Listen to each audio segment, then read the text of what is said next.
Hello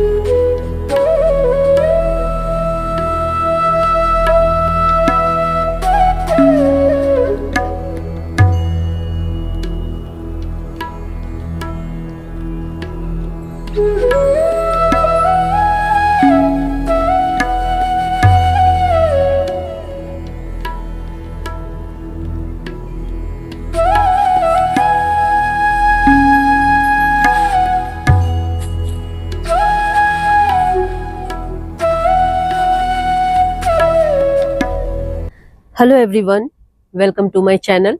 मैं हूं आपकी होस्ट रश्मि। आज मैं आप लोगों को अपने गार्डन के कुछ प्लांट का अपडेट दिखाना चाहती हूं, जो पिछले कुछ दिनों में जिन वीडियोस में मैंने आप लोगों को दिखाया है, बहुत सारे ऐसे प्लांट लगाने दिखाए हैं, बहुत सारे प्लांट को मैंने बचाया है अलग अलग परिस्थितियों में।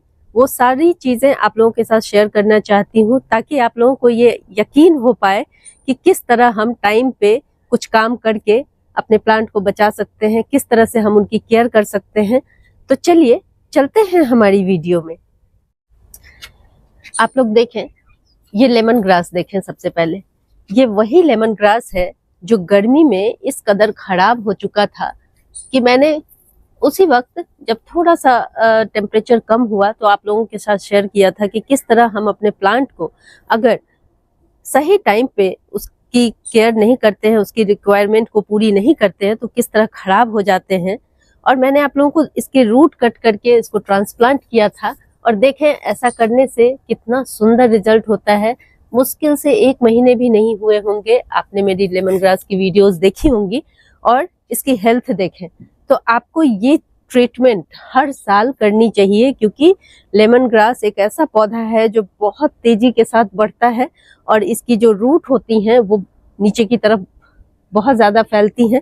अगर आपने इसे मिट्टी के गमले में लगाया है तो आप देखेंगे कि 1 साल होते होते आपके मिट्टी के गमले चटकने लगते हैं, उनमें दरार पड़ जाती है, क्योंकि इसका जो रूट होता है बहुत स्ट्रांग होता है। इसलिए हर साल एक रूल सेट कर लें कि हर साल मुझे इस प्लांट को निकालना है, इसकी रूट प्रूनिंग करनी है, सूखी पत्तियों को निकालना है, और इस तरह से हमें रिपोर्ट कर देना है। और हमारा प्लांट कितना खूबसूरत ये प्लांट दिख रहा है वो देखें, और कितनी जल्दी ये इतना बड़ा बड़ा हो गया देखें। तो यही काम हमें करते रहने हैं लगातार, कंटिन्यूअस। गार्डनिंग करना ऐसा नहीं है कि हमने ये प्लांट लगाया और इसे छोड़ दिया।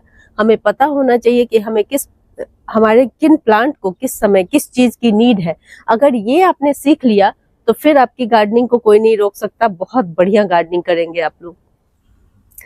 अब देखें, ये तुलसी का प्लांट है।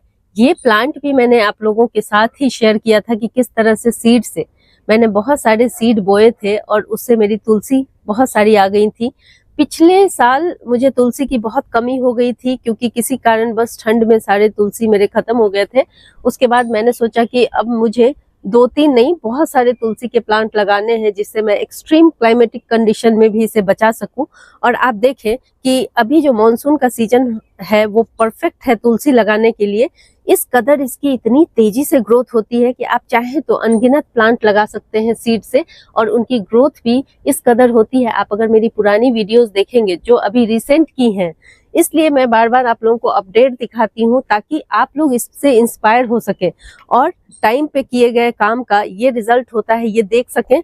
और आप देखें, मेरे पास तुलसी के अभी इतने सारे प्लांट हो गए हैं कि मैं उन्हें अलग अलग गमलों में लगा दूंगी, ताकि बहुत ज्यादा खराब कंडीशन में भी मैं कुछ प्लांट्स को बचा सकूं। तो ये देखें, इसमें मंजरी भी आ गई है। कितनी कितना तेज इसका ग्रोथ हुआ है वो देखें। और जब हमारी तुलसी बहुत पुरानी हो जाती है तो उसको ये लीव्स जो है वो बहुत छोटे छोटे होने लगते हैं। तो हमें एक रूल फॉलो करना चाहिए कि कोई बात नहीं, तुलसी के प्लांट अगर खराब भी हो गए, आप नए प्लांट उगाएं। जो नए प्लांट होते हैं उनकी पत्तियां बहुत फ्रेश होती हैं, और कितनी बड़ी बड़ी लीव्स हैं वो देखें आप। बहुत स्वस्थ हेल्दी प्लांट है ये। तो इस तरह से आप हर साल कोशिश करें कि आप तुलसी के नए प्लांट लगा सकें। और ये सीड से लगाना सही टाइम पे बहुत आसान होता है, बहुत सारे तुलसी जर्मिनेट हो जाते हैं। अदरवाइज आप सालों भर अगर तुलसी लगाने की कोशिश करेंगे तो वो जर्मिनेट नहीं होते हैं। मैंने बहुत कोशिश की है, लेकिन दूसरे क्लाइमेटिक कंडीशन में ये ग्रो नहीं करते हैं, वो ठंड का टाइम हो या एक्सट्रीम गर्मी हो। अब मेरे अमरूद के इस प्लांट को देखें। ये छोटा सा प्लांट है और मुश्किल से 6 से 7 महीने पुराना है और इसमें अमरूद भी बहुत अच्छे लगे थे, लेकिन एक अमरूद खराब हो गया लगातार बारिश से। देखें किस तरह से इसमें फंगस का अटैक हुआ है। मेरी तबीयत थोड़ी खराब हो गई थी, जिस वजह से मैं यहाँ नहीं आ पाई, ऊपर छत पे नहीं आ पाई। और ये देखें किस कदर इसमें फंगस का अटैक हुआ है। बारिश में ये सारी प्रॉब्लम्स हो जाती हैं। मुझे बहुत अफसोस हो रहा है, लेकिन कोई बात नहीं। इसमें बहुत सारे फ्लावर भी आ रहे हैं। यहाँ देखें इस तरह से बहुत सारे फ्लावर बर्ड इसमें आए हुए हैं। यहाँ देखें, यहाँ आपको कुछ फ्रेश फ्लावर भी दिख रहे होंगे व्हाइट कलर के। इसके फ्लावर बहुत खूबसूरत होते हैं और मधुमक्खियां इसमें हमेशा रहती हैं। और इसलिए मुझे ज्यादा नहीं है कि ये डेवलप हो ही जाएंगे और मेरा ये प्लांट बहुत बढ़िया फ्रूटिंग करेगा। लेकिन मैं एक चीज चेक करना चाहती हूँ कि पहले तो मैं इसकी हार्वेस्टिंग कर लेती हूँ, क्योंकि मुझे आजकल बंदरों का आना जाना भी छत पे बहुत हो गया है। तो मैं नहीं चाहती हूँ कि इसमें भी फंगस लगे और ये मेरा अमरूद खराब हो जाए। ये देखें, और कहाँ डाली में ये लगा हुआ था। देखें कितना सुंदर ये अमरूद है। कोई बात नहीं, एक अमरूद खराब हो गया। और बारिश के दिनों में हम इसकी बैगिंग भी नहीं कर सकते हैं। बैगिंग करने से ये कीड़े मकोड़ों से सुरक्षित रहता है, लेकिन फंगस अगर आप बैगिंग करते हैं तो फंगस का डबल अटैक हो जाता है, क्योंकि नमी अंदर इंटैक्ट रहती है। इसलिए बारिश के समय में बैगिंग करने से बचें फलों को। और मैं एक चीज चेक करना चाहती हूँ कि नर्सरी वालों ने मुझे ये कह के ये प्लांट दिया था कि ये ताइवान पिंक है।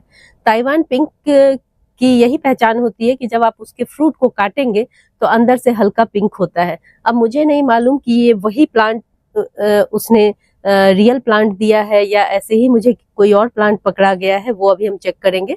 इस अमरूद को मैं नहीं काटूंगी। देखें, मैं इसी वाले अमरूद को काट के देखती हूँ। हालांकि ये मेरा अमरूद बहुत अच्छा था, थोड़ा अफसोस भी है मुझे इसका, लेकिन कोई बात नहीं। देखें, इसे कहते हैं ताइवान पिंक। ये इसकी पहचान है। आप लोग हमेशा पूछते रहते हैं ना कि ताइवान पिंक की पहचान कैसे की जाती है, तो उसने मुझे सही प्लांट दिए हैं। ताइवान पिंक अंदर से इस तरह से लाइट पिंक होते हैं। और देखें इसका शेप साइज देखें कितना बढ़िया है। गमले में भी ये किस तरह से चिकना और बहुत सुंदर प्लांट है। तो आप लोग भी ताइवान पिंक लें। और इसके पेड़ से अगर आप इसकी पहचान करना चाहेंगे तो बहुत मुश्किल है, क्योंकि ये आम अमरूद के प्लांट की तरह ही लगता है। इसलिए थोड़ा सा भरोसा तो हमें नर्सरी वालों पे रखना पड़ेगा। कभी कभी गड़बड़ी हो जाती है, लेकिन फिर भी हम इस तरह के रिस्क ले सकते हैं कि आप प्लांट इस समय मानसून में जरूर लगाएं अमरूद के। मैंने कुछ दिन पहले आप लोगों को खरबूजे की बेल दिखाई थी, जिसे गर्मियों में मैंने प्रोटेक्ट कर लिया था और वो प्लांट बच भी गए थे, अभी भी मेरे पास है। और उसमें जैसे ही टेम्परेचर सही हुआ उसमें फ्रूटिंग भी होने लगी। कुछ फ्रूट पक भी गए, लेकिन जैसा कि मैंने कहा कि मेरी तबीयत खराब हो गई थी तो मैं 4-5 दिनों पे से छत पे नहीं आई, उसमें कुछ नुकसान भी हो गए। जैसे कि यहाँ देखें, यहाँ ये देखें, ये खरबूजा अभी बन रहा है और ऐसे 2-4 खरबूजे और भी छिपे हुए हैं अंदर की तरफ, ये बन रहा है। कुछ खरबूजे पक गए थे जो डंडियों से अलग हो गए थे और बिल्कुल ऑरेंज कलर के हो गए थे। यहाँ देखें आप कुछ बीज और ये कुछ उसके रिमेनिंग जो पार्ट, उसके सड़े गले, ये देखें, ये इस तरह से आपको दिख रहे होंगे, ये बिल्कुल खराब हो गए। दूसरा मेरा जो खरबूजा था, यहाँ देखें सिर्फ छिलका बचा है, क्योंकि यहाँ गिलहरियां बहुत आती हैं इसे खाने को। ये देखें ये किस तरह से खराब हो चुका है, वो देखें। तो ये दोनों मेरे खराब हो गए। हालांकि बहुत जगह एक और चीज दिखाती हूँ, यहाँ देखें, तो बारिश में ये गलन की समस्या हो जाती है। यहाँ देखें एक और खरबूजा टूट के खराब हो चुका है, ये भी पूरी तरह पक गया था। और कोई बात नहीं, लेकिन इसकी जो बेलें हैं, यहाँ देखें, इसकी जो बेलें हैं अभी ये काफी स्वस्थ हैं। तो मुझे पूरी उम्मीद है कि कोई बात नहीं, जब एक्सट्रीम क्लाइमेटिक कंडीशन होते हैं तो बहुत सारे नुकसान हो जाते हैं, लेकिन आप अपने प्लांट को बचा के रखें। प्लांट बचे रहेंगे तो बहुत सारे फ्रूट मिलेंगे। उसके बाद देखें किस कदर ये जितनी बेलें हैं आपस में एक दूसरे से गुंद गई हैं, लेकिन मैं इसे नहीं छेड़ना चाहती। मेरे पूरे करौंदे के प्लांट पे देखें, करौंदा किस कदर फ्रूट से भरा हुआ है। अब ये धीरे धीरे डार्क रेड भी हो गए। मैं इसकी हार्वेस्टिंग की वीडियो आप लोगों के साथ जरूर शेयर करूंगी, लेकिन यहाँ कुछ और चीजें आप लोगों को दिखाना चाहती हूँ। ये देखें, ये देखें, गर्मी में ये तोरी, ये अब आनी शुरू हो गई है। मैंने इसे ऊपर की तरफ चढ़ा दिया है। और ये देखें, ये जंगली फूट है, मतलब इसे देसी कह सकते हैं। ये भी खरबूजे की एक वैरायटी है। बहुत खुशबूदार होते हैं लेकिन मीठे कम होते हैं। लेकिन चूंकि ये अपने आप उगाए हैं, ऑर्गेनिक हैं, और देखें कितने सुंदर लग रहे हैं, बहुत स्वस्थ पौधा है। ये चूंकि देसी वैरायटी है, इस वजह से ये सस्टेन कर जाते हैं। इस इतनी लगातार बारिश में भी आप देखें ये किस कदर स्वस्थ इसका पौधा है। और ये बहुत जगह है मेरे गार्डन में, तो मैं तो इसको रखती हूँ क्योंकि मुझे बहुत पसंद है। तो आपके गार्डन में भी अगर ये उगाएं, आप एक बार लाएं मार्केट से, उसके बाद देखें ये अपने आप आपके बिना किसी मेहनत किए हुए ही इस तरह से उगाएंगे। और मुझे तोरी भी मिलने लगी है। चूंकि मॉनसून में इस वक्त कभी कभी ऐसा होता है कि 3-3, 4-4 दिनों तक धूप नहीं होती। इस वजह से पॉलिनेशन भी सही ढंग से नहीं हो पाता, क्योंकि लगातार बारिश होती है तो कीड़े मकोड़े भी उतने नहीं दिखते हैं। और दूसरा, धूप के अभाव में इस तरह की प्रॉब्लम हो जाती है। लेकिन आप अपना काम करते रहें, आपको रिजल्ट मिलते रहेंगे। जैसे ही मौसम थोड़ा ठीक होगा, आप देखेंगे कि जल्दी जल्दी आपको फ्रूट्स मिलने लगेंगे। तो ये थी कुछ अपडेट्स।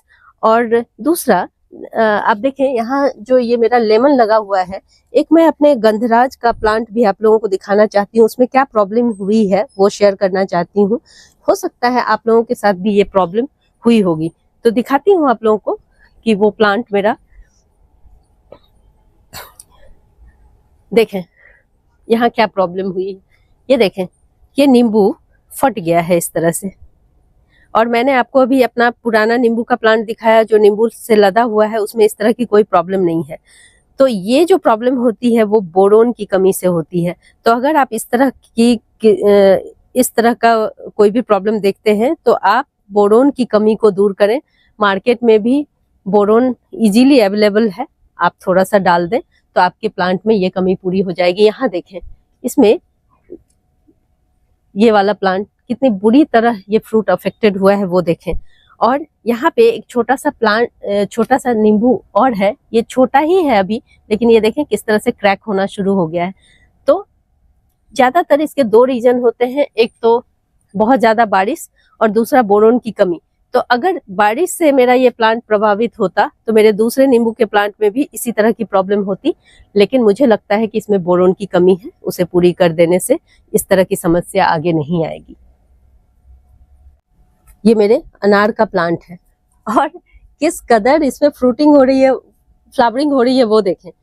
छोटे छोटे फ्रूट भी बन रहे हैं, घुंघरू की तरह इसमें लटके हुए हैं फ्लावर। बहुत सुंदर नजारा है। ये देखें, यहाँ भी इसमें भी है, मतलब जितनी भी डाले हैं उसमें इस तरह से अनार लटके हुए हैं। और अंदर की तरफ आप देखें तो कितने सारे आपको फ्रूट भी दिखाई दे रहे होंगे जो बेहद अंदर अंदर है। कुछ फ्रूट्स बंदरों ने नुकसान भी किया है, लेकिन कोई बात नहीं, फिर भी मैं खुश हूँ कि मेरा ये प्लांट बहुत हेल्दी है। और जहां भी जिधर भी आप नजर दौड़ाएंगे उधर फ्लावर ही फ्लावर है।